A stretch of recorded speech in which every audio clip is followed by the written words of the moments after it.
Fala, galera do Gestão FC Podcast, tudo bem com vocês? Estamos aqui para mais um episódio do nosso podcast, o podcast que fala sobre trabalho no futebol, porque aqui futebol é nosso trabalho.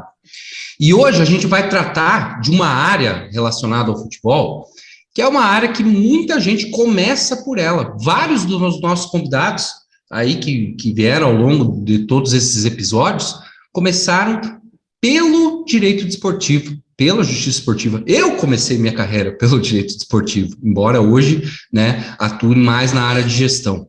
E para falar um pouco sobre isso, eu trouxe um profissional aqui que é referência na área, que está há muitos anos atuando aí, tem uma experiência muito grande, tanto na área da justiça esportiva, quanto atendendo a clubes, e é um privilégio para a gente ter aqui o meu amigo doutor Alessandro Kishino. Bom dia, Alessandro, como vai? Bom dia, Orlando, tudo bom? Primeiro eu queria agradecer pelo honroso convite, já faz tempo que a gente estava maturando essa possibilidade, e eu fico muito feliz em poder estar aqui participando desse programa tão legal. Já assisti vários episódios e estou gostando bastante. Então, obrigado pelo convite. Imagina, cara, quando eu pensei em falar sobre essa área, com certeza o Kishino é um cara que eu já conheço há muito tempo, sei a qualidade profissional que ele tem e a experiência que ele tem.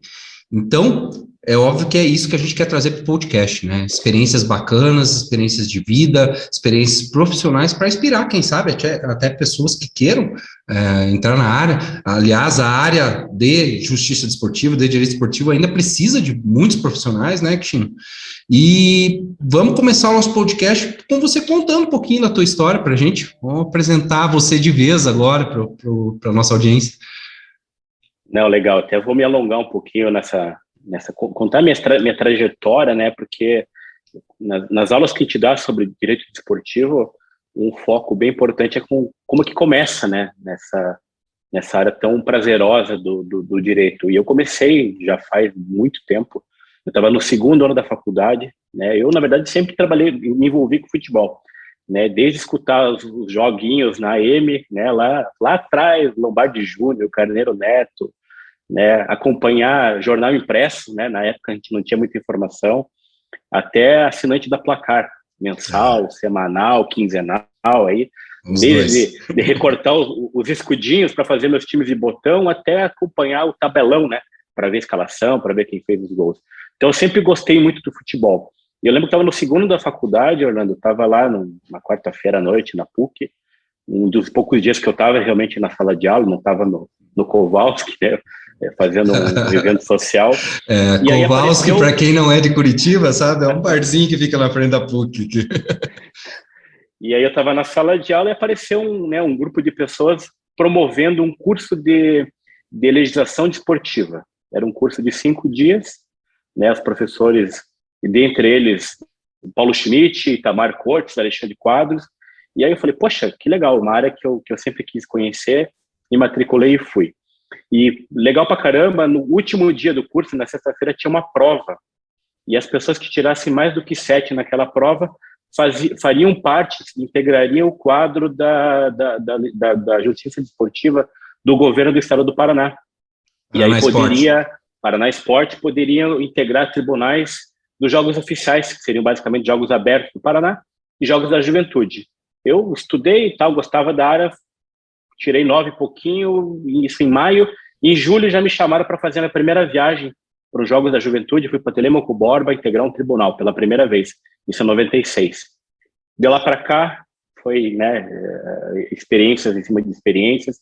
Aquele começo, viajando o Paraná, participando de jogos, me deu uma bagagem do esporte muito grande, porque você convive desde a parte da organização de uma competição, que a gente vai falar de gestão, de congresso técnico, de elaboração de súmula, de discussão sobre inscrição, até a logística, desde transporte, horário de jogos, passando para o tribunal, onde a gente acaba julgando casos de infração comum, cartão vermelho, expulsões, até situações de participação irregular de atletas, que é um caso um pouco mais complexo. Então, lá de 96 para cá, já fiz tanta coisa, já integrei tanto tribunal, faço parte de vários STJDs, É isso que eu ia comentar, você faz parte de vários TJDs, STJDs, de outros esportes além do futebol, Isso, no futebol eu integrei, fui auditor da terceira comissão do STJD no Rio de Janeiro, por um período, na época que o presidente era o doutor Luiz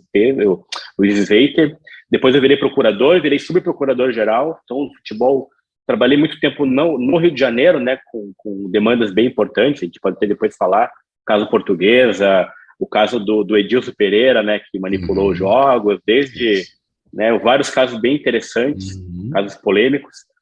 E integrei já vários tribunais, entrego judô, ciclismo, ginástica, futsal, hipismo, futebol americano, natação. Então, eu tô... O homem é o COB da Justiça Desportiva.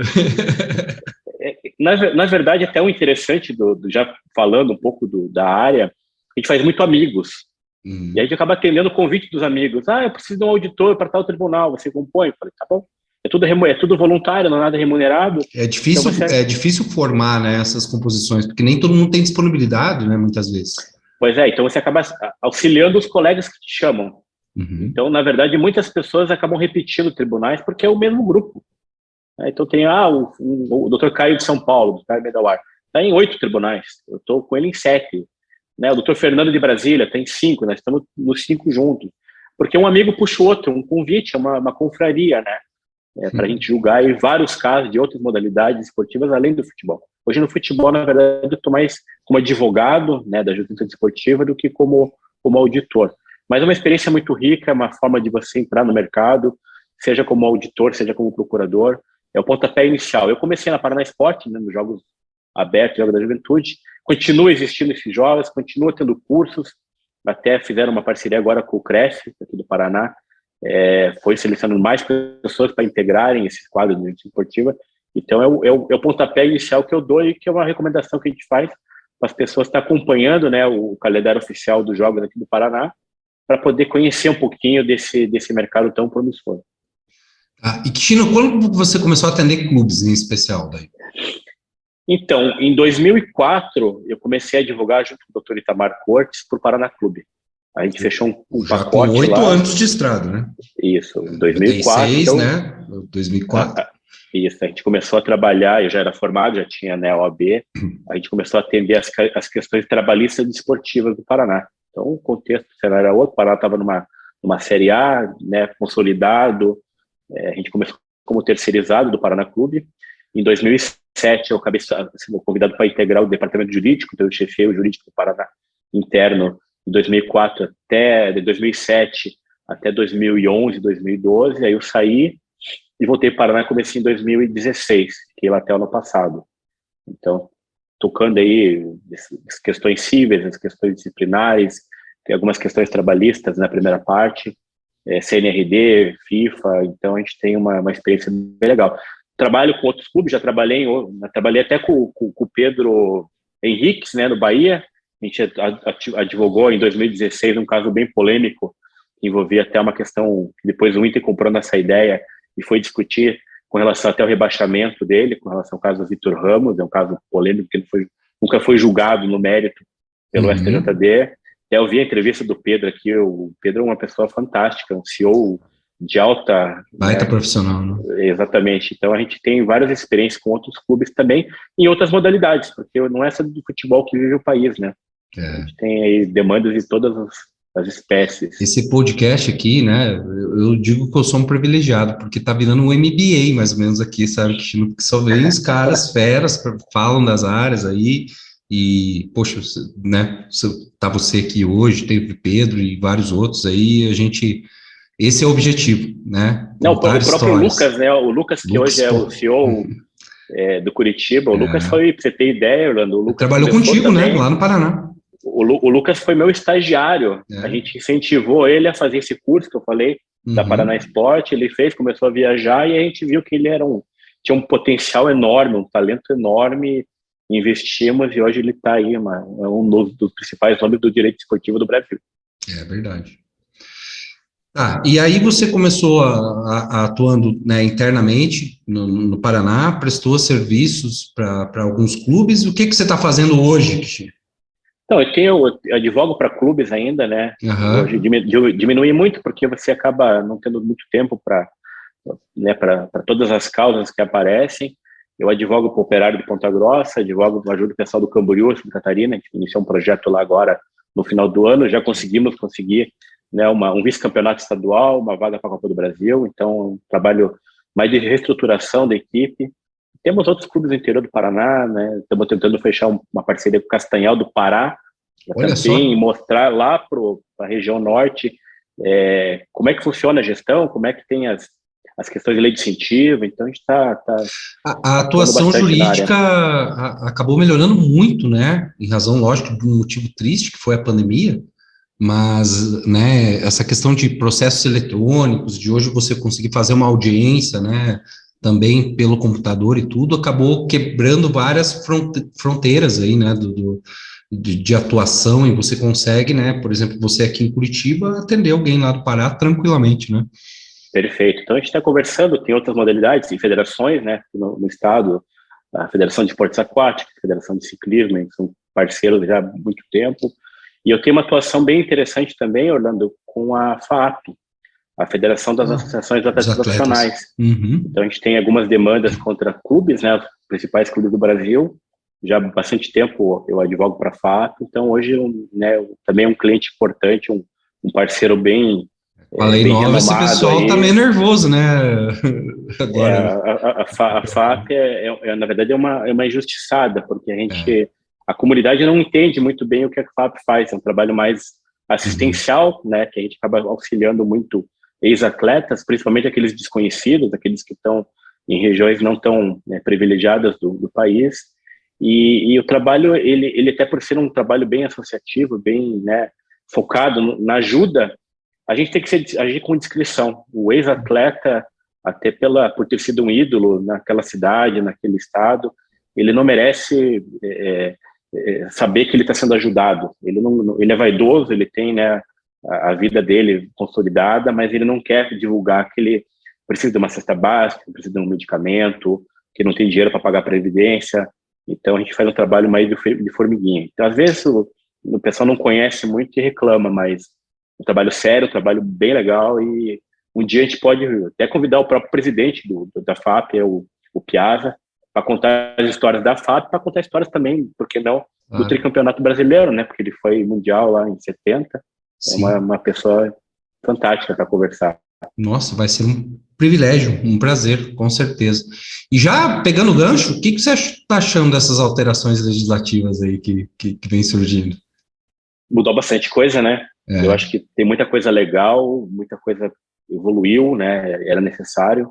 Uhum. E outros pontos são polêmicos, né? A gente vê muita revolta, muita discussão com relação à questão do direito trabalhista, né? Dos atletas, principalmente. Uhum. Eu pessoalmente entendo que realmente os atletas foram prejudicados nessa mudança legislativa. Isso eu falando como advogado de clube. Eu acho que eles tiveram um avanço, tiveram uma conquista, mas agora houve um retrocesso. Uhum. Então, sinceramente, eu não gostei um pouco dessa questão trabalhista, né? Aumentou o percentual de direito de imagem, a questão das rescisórias, porque, assim, vocês conversaram muito de gestão nesse podcast que vocês fizeram. O problema do passivo trabalhista do clube nasce quando você contrata mal um jogador. Então, não é a culpa do atleta, não vou discutir o direito dele. O problema é quando eu contrato mal, você não faço... O problema é o gestor que contrata alguém sabendo que não pode pagar, né? Não tem receita para isso, né? Eu faço de conta que aquele orçamento que eu criei, ele é verídico e eu acredito naquilo. E, na verdade, eu não consigo vender jogador, não fechei a publicidade que eu esperava e a conta não fecha.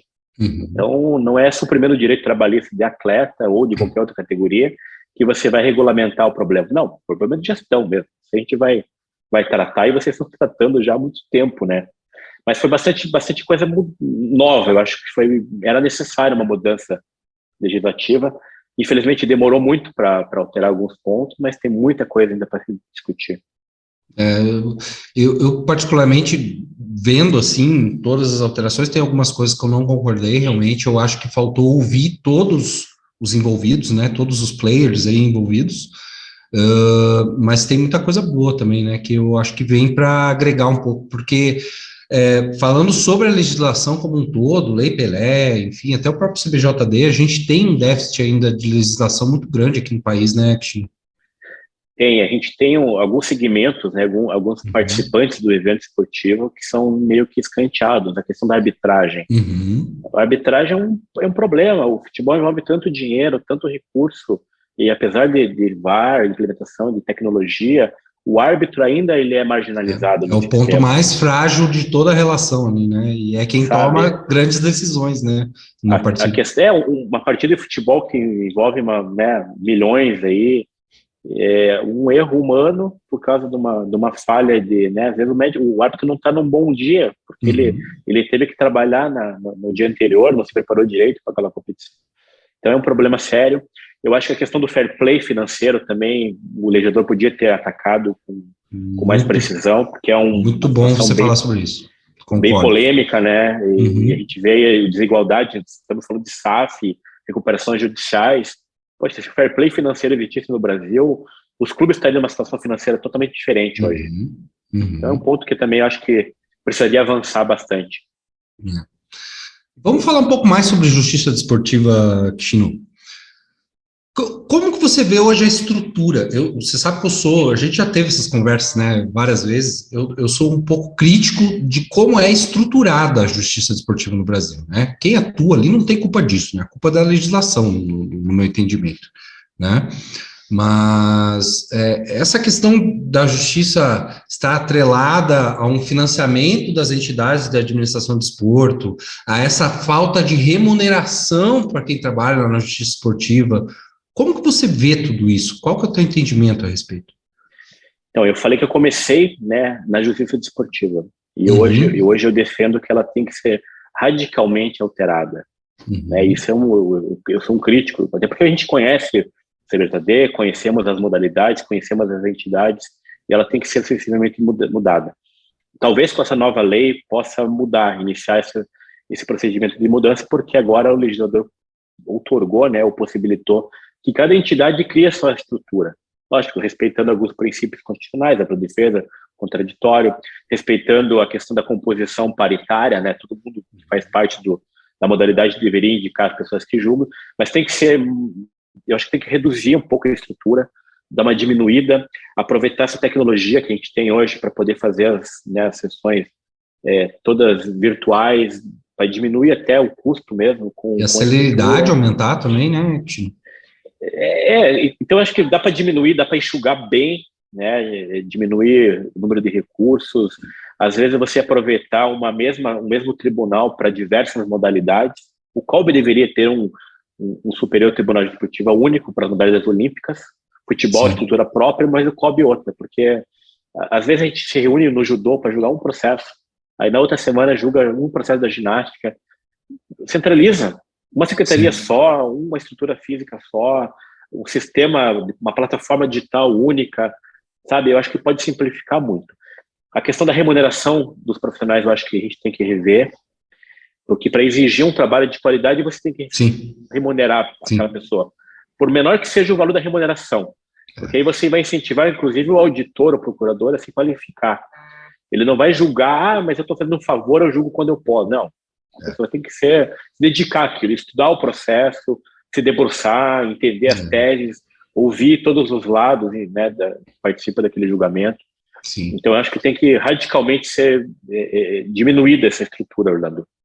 Essa questão da remuneração, eu acho uma questão muito sensível, sabe, Kishino? Porque é bem que você disse, às vezes você não remunera, você não pode cobrar da pessoa da forma adequada, pelo menos, né? Então eu sou contra, não só na justiça esportiva, como dirigentes estatutários também não receberem, né, não serem remunerados de alguma forma, nem que seja uma remuneração simbólica, como você disse, mas tem que ter, porque senão acaba que o foco é outro, né? A pessoa tem as outras atividades paralelas dela e não foca realmente naquilo como deveria.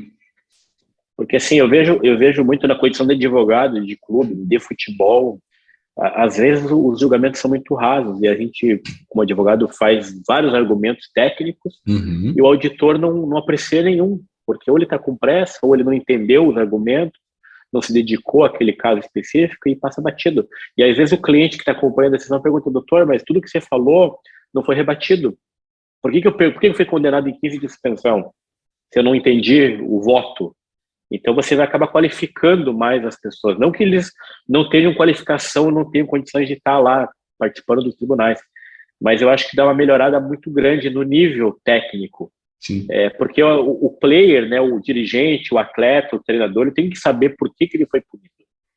E às vezes você não tem não consegue explicar para ele, porque o voto que fala, eu acho que ele bateu no árbitro. Não é acho. Você está às vezes punindo Não a é ou pessoa. não é, né? 60 dias de suspensão, você impede um atleta de ficar 2 meses jogando, porque eu acho que ele bateu. Não, tem que ser, eu tenho certeza, eu vi, a prova diz isso, a prova diz aquilo. Então, Coisa tem mais que qualificar. técnica e objetiva, né, Action? Perfeito. Então, por isso que eu penso que dá para estruturar melhor, enxugar um pouquinho, diminuir o número de processos. Eu acho que muitas coisas que o árbitro decidiu em campo é o que vale. Deu cartão vermelho por dupla advertência, isso aí não tem nem julgamento, salvo se for uma coisa muito anormal. O árbitro não viu que ele deu um soco, deu um pontapé, mas aquele tradicional, calçou o atleta adversário na disputa de bola. Tá expulso, acabou, cumpriu automática, segue o jogo. Sim, sim. Eu às vezes vejo que existe excesso de punição em alguns casos e outros que deveriam ser punidos, aí não, é só um descumprimento de regulamento, aqui falando, né, uma parte mais técnica, uma multa pequena, quando deveria ser uma coisa até mais pedagógica para os próprios clubes, né, ou para atletas, para certas condutas que se tem hoje no futebol, né. Eu, particularmente, dentro do meu trabalho, acabo assistindo hoje, né, estou ali trabalhando e vendo muitos jogos entre os bancos de reserva ali, e algo que tem me assustado cada vez mais, e pior, não no futebol profissional também, mas em categoria de base, sabe, ali onde a comissão técnica, né, o pessoal que está ali, eles são, antes de mais nada, antes de ser treinador, preparador físico, eles são professores desses guris que estão jogando ali. E a atitude, o comportamento desse pessoal com a arbitragem, com a equipe adversária, é algo que para mim é inaceitável e falta muita punição para esse pessoal ainda, né? E enquanto nesse exemplo que você deu aí, né, você deixa 2 meses o atleta sem jogar e pronto, tá tudo certo, né? E muitas vezes é injusto, né? Totalmente injusto, mas é aquilo que a gente já falou, né? A base o profissional que integra a comissão técnica, ele é um educador, né? Ele tem que dar o exemplo. E eu, na condição de advogado, já cansei de defender atleta da base, falando assim, eu quero que vocês punam o meu jogador, porque para ele é importante saber que o que ele fez é errado. Então, Pedagógico, dê lá isso. 2, 3 partidas, porque ele não vai aprender, né, quando ele virar profissional de verdade, que um ato de disciplina pode custar a carreira dele. E você vê, né, esse pessoal de comissão técnica, né, porque qual que é a referência do atleta? O teu professor, né, e quando ele vê o professor ali já na primeira bola do jogo gritando, xingando todo mundo, o que ele vai fazer? Mesma coisa, né, enfim, eu acho que esse é um papel também na justiça esportiva, por isso que eu acabei entrando no assunto. Não, mas é legal, por isso que eu falo que aquela experiência que eu tinha em jogos abertos, jogos da juventude, você vê o resultado prático na competição.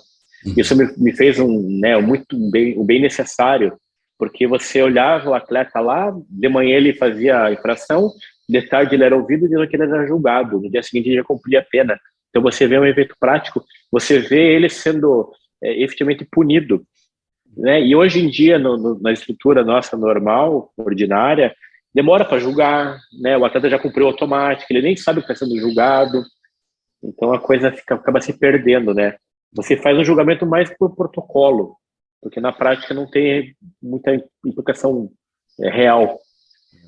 Tino, e nesses anos, né, de justiça desportiva, você citou aqui o caso Portuguesa, do Edilson lá, né, da arbitragem, você pegou uns rabos de foguete aí pelo meio do caminho, né?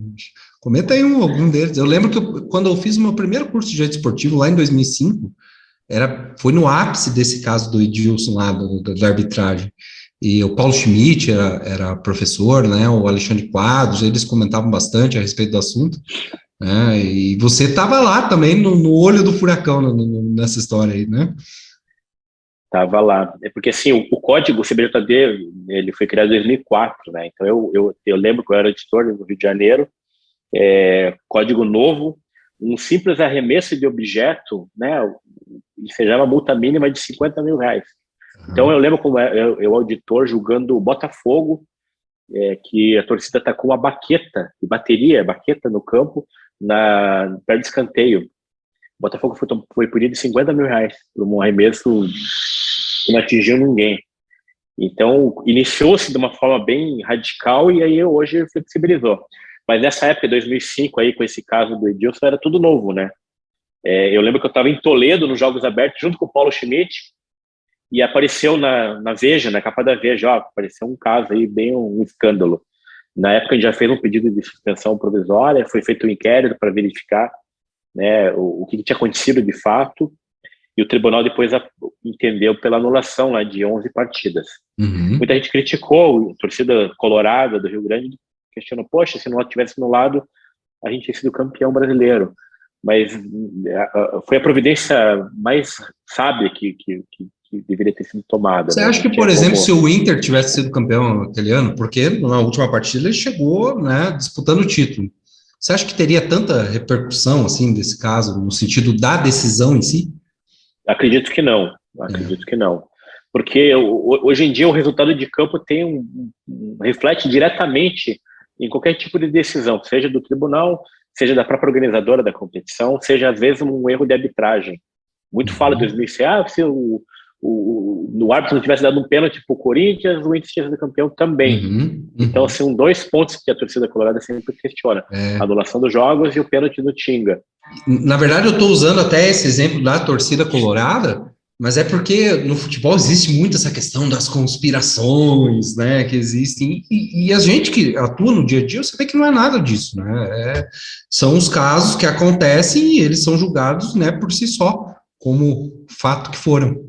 Não, o caso da Portuguesa, né, que né, acabou, né, trazendo um trauma para a Portuguesa mesmo, como clube.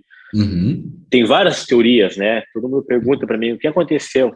Aconteceu que eu acho que houve uma falha humana, uma falha de comunicação interna. O atleta jogou irregular. O atleta jogou irregular. Mas o Flamengo comprou e deu dinheiro. Eu não acredito, sinceramente, eu não acredito. O que eu posso te falar? Nesses anos, mais de 20 anos de estrada, eu já vi mala branca, mala preta, tentativa de compra de árbitro, já vi de tudo.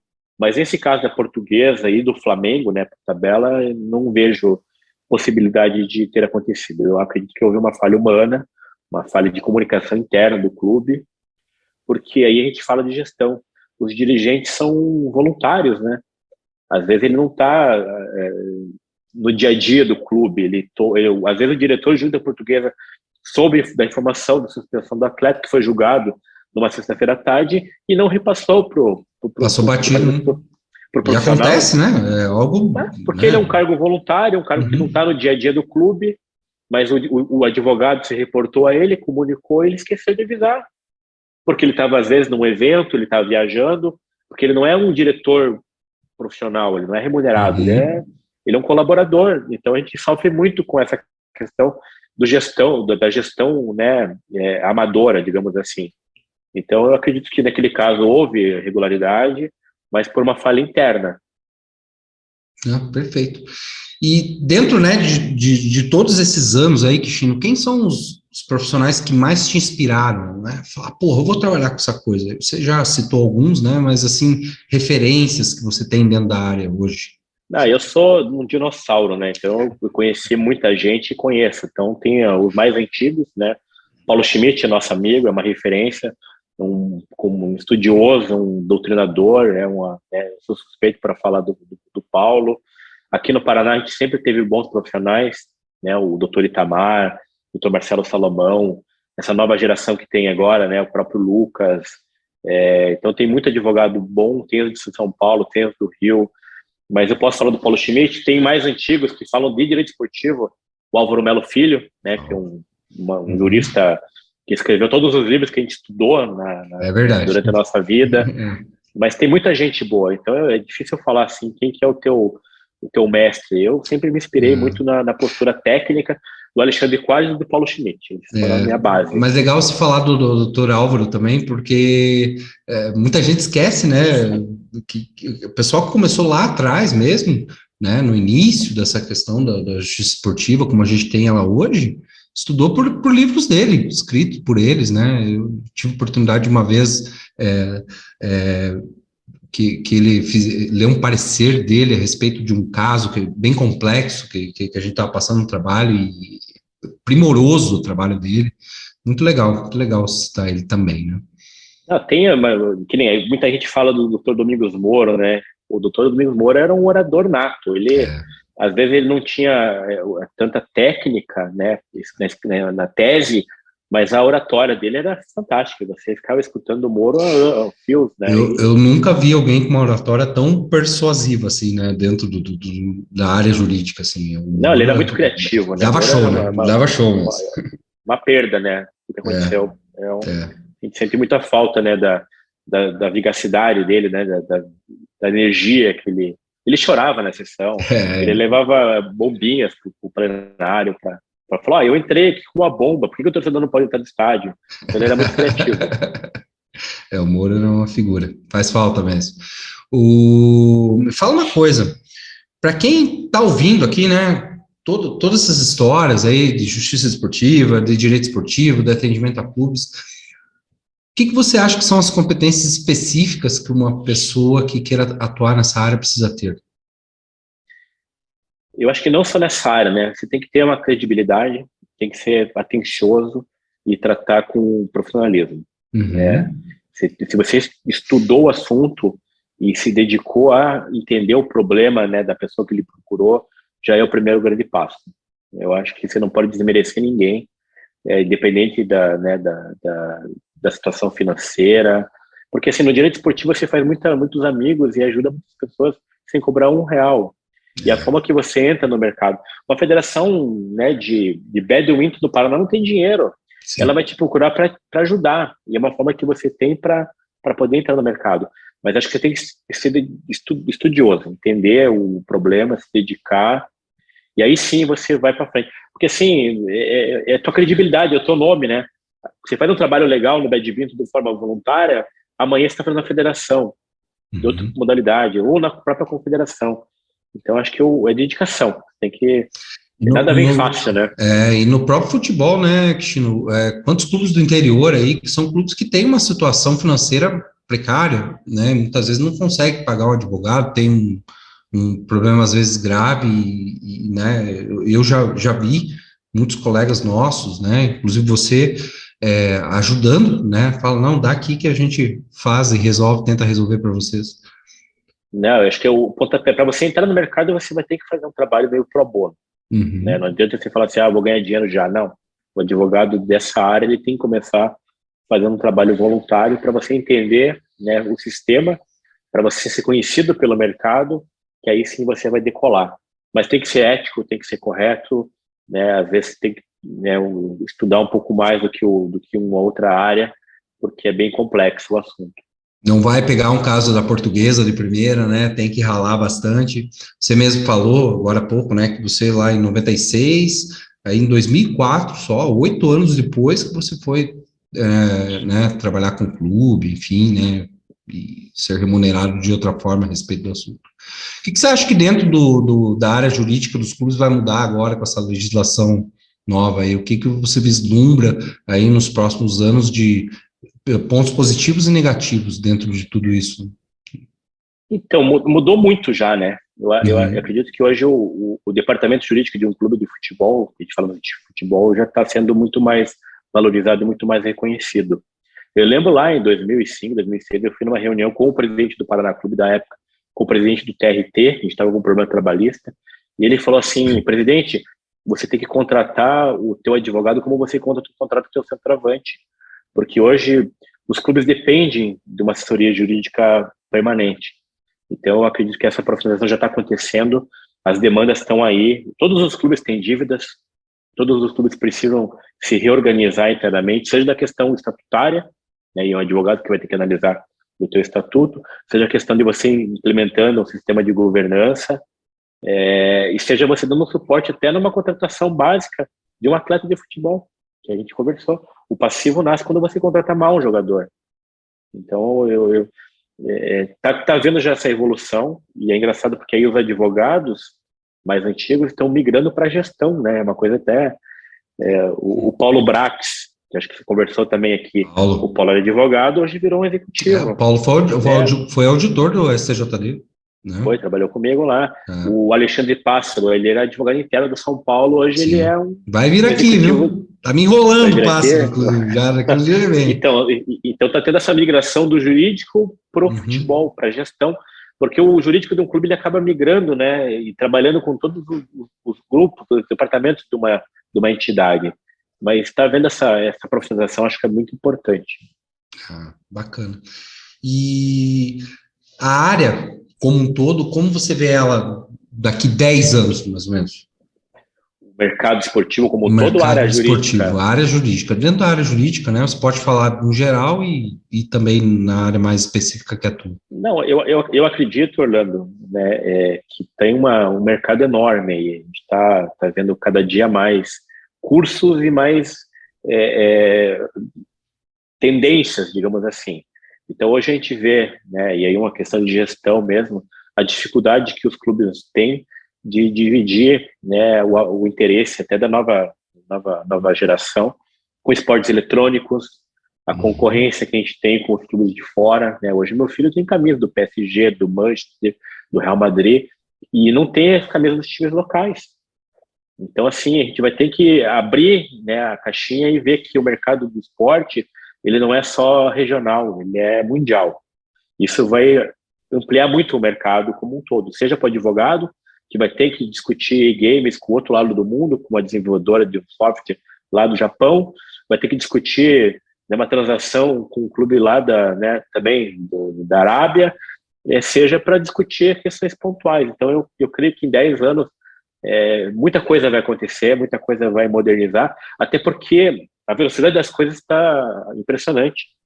Né? A gente estava falando, né? Poxa, eu acompanhei o futebol pela Placar, que era uma revista mensal.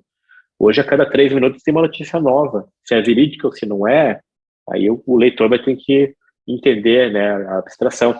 Mas a velocidade está muito rápida. E você falou de games, né? A inovação também tem chego no mercado de uma forma muito rápida também, né? Então você tem criptomoedas, você tem NFTs hoje, tudo isso vai precisar, né? De contrato, de negociação, né? De adequação jurídica para tudo isso, né? Não, o metaverso, a gente falava antigamente transmissão de futebol. Poxa, era Globo e Bandeirantes. Uhum. Hoje, assiste jogo em quantas plataformas, né? Cada plataforma é um contrato, é uma análise, é uma monetização diferente. Então, tem muito mercado, muita coisa, muitos players envolvidos. Uma comissão técnica, antigamente era técnico, preparador físico, preparador goleiro. Hoje tem analista disso, analista daquilo. Então, assim, mudou. O universo está crescendo. O esporte como um todo está crescendo muito. Bacana.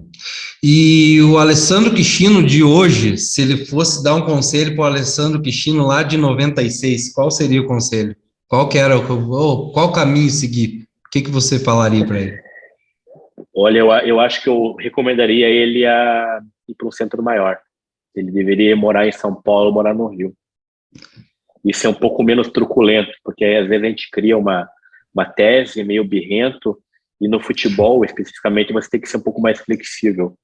Então, lá atrás, a gente perdeu muita oportunidade porque a gente não era flexível, não era político. Hoje, mais experiente, mais calejado, a gente sabe que, né, tem que entender um pouco da dinâmica do esporte.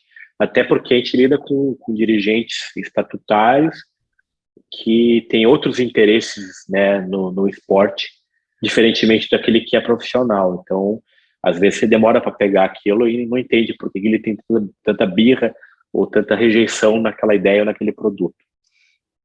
E quem trabalha com não só com futebol, né, mas com esporte como um todo, tem que ter essa flexibilidade, essa maleabilidade, né, de lidar com pessoas, justamente por ter essa questão muito específica de dirigente estatutário, né, que são pessoas que hoje estão num clube e amanhã não mais, né, e daí chega gente nova, com novas ideias, com novos interesses, né, e você tem que estar ali sempre, né, tentando equilibrar essa situação. Grande conselho você deu, viu, cara? Não, você tem que aprender assim, ó, molecada, pega leve aí, não tenta ser tão radical. E às vezes a geração que está chegando, ela não aceita a frustração, ela lida muito mal com a frustração. Não, né? Eu vejo em casa que meus Imediatista filhos, também, né? Que... exatamente. Então, assim, tem que ter parcimônia com relação a isso, porque demora. Você vai ter que engolir muito sapo, né? Você está aí lidando com uma federação, conversando todo dia com um monte de gente, e sabe como é que é. Eu tenho que tolerar um monte de comportamento que eu não concordo, porque é o jogo é o mundo do negócio. É um envolve negócio. paixão, né? E a paixão, assim, junto com um conflito de interesse que é diário no futebol, no dia a dia de qualquer área, né? Se você não tiver um jogo de cintura, acaba que, né? Você acaba ficando muito pouco tempo, e até psicologicamente é ruim pra gente, né? Se você não tiver essa flexibilidade. E hoje é uma gestão de pessoas, né? Tudo quanto é departamento está interligado. Então você tem que, não pode ser turrão, não pode, né, ser muito radical. Você tem que ser flexível, tem que se adaptar a cada ambiente que você está lidando, porque vocabulário é um, né? O ambiente externo, interno é outro. Então você tem que ter essa flexibilidade aí, senão você não vai ter sucesso. Você está dando aula aí, Tino? Então, diminui bastante, eu não levo jeito para dar aula, não tenho muita paciência, muita didática. Às vezes prefiro bater papo com os amigos assim do que lecionar, porque acho que não leva esse lado acadêmico com muito destaque, né? Eu não tenho esse dom. Prefiro bater Mas papo ali. agora você acabou de dar uma aulinha aqui, viu? O Não, aqui pessoal nós vai estamos curtir batendo o papo. bate-papo, bem legal. Estamos Né? batendo papo entre amigos, assim, vamos imaginar que a gente está numa mesa de bar, porque é difícil, professor. Professor é uma profissão que você tem que valorizar muito, porque tem que ter o dom também. Eu não tenho esse dom. Não, cara, e é bem isso. O objetivo do podcast aqui é bater papo mesmo. Eu não entrevisto ninguém, eu não sou jornalista, né? Eu gosto de conversar sobre trabalho, sobre o nosso dia a dia, né? Encontro com o Cristino muitas vezes, o Cristino lá lidando com registro de atletas, ou se não indo para o tribunal e tudo. E dentro disso sobra tempo para a família, para fazer as outras coisas que também são importantes da vida? Sobra. Não, esse foi um ponto muito importante da pandemia, né? Porque a gente conseguiu enxergar coisas que a gente não enxergava, né? Dar valor a coisas que a gente não dava. Que nem eu falei, até 2020, no ano passado, eu estava no Paraná Clube. Então eu vivi a atmosfera de uma renúncia de um presidente, de um presidente temporário, do rebaixamento, e, eu tomava remédio para dormir. Imagine, cheguei pro médico do clube e falei, doutor Motti, preciso dormir, me dá um remédio aí. Ele me dava um remédio para dormir. Hoje não, hoje eu tô em casa, né? Saio pro escritório, faço minhas coisas, mas desacelerei. Eu acho que a família é o pilar, né? Então tudo, leva meu filho na escola, leva minha filha, busco, leva no judô, leva na natação, porque é o que fica, né? Hoje, com a velocidade das coisas, tem que desacelerar. Então eu chego em casa 6 horas, tenta deixar o celular de lado, para de ver e-mail, para de ver jogo na televisão, porque satura, né? Tem muito jogo. Você diminui um pouquinho, porque eu acho que tem coisa mais importante para a gente fazer. Eu, às vezes, tomo duro aqui em casa, né? Que você passa o dia inteiro trabalhando com futebol, daí você chega em casa, o que você vai fazer? Assistir o jogo de futebol. Aí, não, vamos para a série, então vamos para outra coisa. Vamos chegar num denominador comum aqui. Vou montar quebra-cabeça, vou tomar um vinho, né, falar mal de alguém, mas porque é muito jogo, Orlando, é muita coisa. Todo dia, isso é um problema do futebol, né? Muita exposição, massificou demais. Mas é isso. Deixa uma mensagem final pra galera, cara. Putz, eu curti demais o papo, Tino. Muito bacana. Não, e assim, curti agora você falando também sobre isso, né? Porque é óbvio que a gente tem etapas na nossa vida profissional. Quando a gente está começando, a gente é mais jovem, inclusive, né? Então a gente tem mais energia para acelerar as coisas. Mas chega um momento de vida, né? E a gente que vira pai, daí, né? E tudo mais, que a gente começa a colocar na balança, né? Esse dia a dia, que é um dia a dia cansativo, e fala, poxa, eu tenho que dar atenção para realmente algumas coisas que, né, já passou do ponto de dar essa atenção, né, de alguma forma. Não, o recado que eu deixo, especialmente para quem está começando, é não desista, tenha paciência, porque não é fácil, né, eu estou com 20 anos de profissão, da advocacia é uma profissão que cansa, porque é intelectual puro, você não, né, tem frustrações toda hora, tem problemas com inadimplência, tem problemas com rescisão de contrato, então é um problema. Mas tem que ter paciência. O futebol, o esporte como um todo, precisa de profissionais, mas às vezes a demanda não vai te dar o retorno financeiro rápido. Então você vai ter que, pedra por pedra, passo por passo, então paciência, continue estudando, continue se aprimorando, que é importante, né? Procure bons livros, procure ler mais, né? Porque às vezes você quer ver um texto rápido ou uma notícia da internet, não. Tem que investir com livro, com curso, faça um networking em eventos e tenha paciência, porque o fundamental é isso aí, tem que ter um pouco mais não criar tanta expectativa. E a justiça desportiva, os clubes aí estão precisando de profissionais qualificados mesmo, né, Cristiano? Então, tem muita modalidade, né, não só no futebol, mas tem tanta coisa, a gente precisa de ajuda. Desde um atleta, de um pai que tem um atleta jogando numa base no time do interior, até uma federação, né, que está sem dinheiro, que você pode criar um projeto de lei de incentivo para ele poder fomentar aquela escolinha que eles precisam. Então, tem muita gente precisando, tem muita entidade social em projetos esportivos legais, que você pode ajudar, né? Se doe 1 hora por semana para começar a entender, para entender um estatuto, para entender uma dinâmica, para saber por que precisa daquilo, por que precisa daquela situação.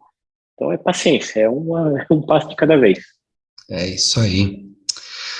Kino, quero te agradecer demais pela presença aqui no podcast, agradecer pelo carinho que você sempre tem repassado aí através de mensagens, né, do projeto aí como um todo. A gente está com 2 meses de podcast aí e é legal você ver, assim, profissionais de várias áreas dentro do futebol mandando mensagem, sabe? Parece que de alguma forma foi dada uma voz para o pessoal aí, né, para explicar como funciona o trabalho deles e tudo mais, e a gente fica feliz com isso.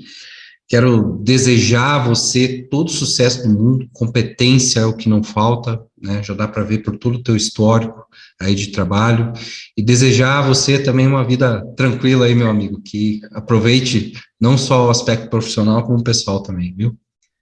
Não, obrigado, agradeço novamente o convite, parabéns pela iniciativa, é bem legal você ver outras visões, né, do esporte, então, dando oportunidade para gente que não era ouvido, né, para dar cara, para contar o que eles sofrem, os anseios, tá bem divertido, então recomendo aí que as pessoas possam, deleta o meu e assista dos outros. Que nada, larga a mão, rapaz. Então é isso, Chino, obrigado, irmão, aquele abraço. Pessoal, quero convidar vocês, né, que estão acompanhando aqui, também a acessar o link aqui do nosso canal de cortes, que agora a gente tem um canal de cortes também, Cristiano, né, com os melhores momentos das entrevistas de todos os nossos episódios, e esses convidados tão especiais que a gente tem aqui. Esse foi o episódio com o Alessandro Cristiano, a gente falou sobre direito esportivo, sobre justiça esportiva, e eu espero vocês na próxima semana. Forte abraço a todos e valeu!